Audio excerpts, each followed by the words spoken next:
I know నేను ఈ range గురించి ఇప్పటికి చాలా సార్లు చెప్పాను. And I know many of you girls are using it too. So please comment and let the community know that నిజంగా ఈ ప్రొడక్ట్స్ వర్ది ఉన్నాయని. కండిషనర్ వాడండి. కండిషనర్కి హెయిర్ ఫాల్కి ఎటువంటి సంబంధం లేదు.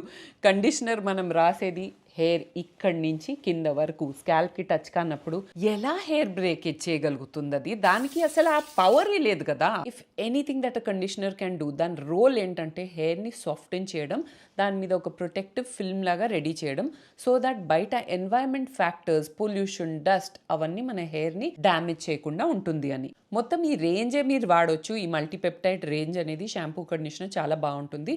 And next, use a hair mask once in a week. Hair మాస్క్కి ఇంట్లో ready చేసే బ్యూటిఫుల్ ఆప్షన్స్ ఉంటాయి. ఇప్పుడు కొన్ని చెప్పేస్తాను. హెయిర్ మాస్క్ సింపుల్ కిచెన్ ఇంగ్రీడియంట్స్తో రెడీ చేయవచ్చు and they perform wonderfully. Number 1 on my list is ఒక బనానా. దీన్ని మిక్సీ కొట్టేస్తాను, కొద్దిగా మెంతుల్ పౌడర్ వేస్తాను, ఇందులో మీకు కావాల్సిన ఆయిల్ వేసేయండి. నేనైతే ఆలివ్ ఆయిల్ ప్రిఫర్ చేస్తాను, అబౌట్ 1 టేబుల్ స్పూన్. దీన్ని మొత్తం స్కాల్ప్ నుంచి రూట్ వరకు రాసేసి 1 అవర్ వదిలేసి వాష్ చేస్తే ఆహా, హెయిర్ మొత్తం ఇలా సిల్కీ స్మూత్ అయిపోతుంది.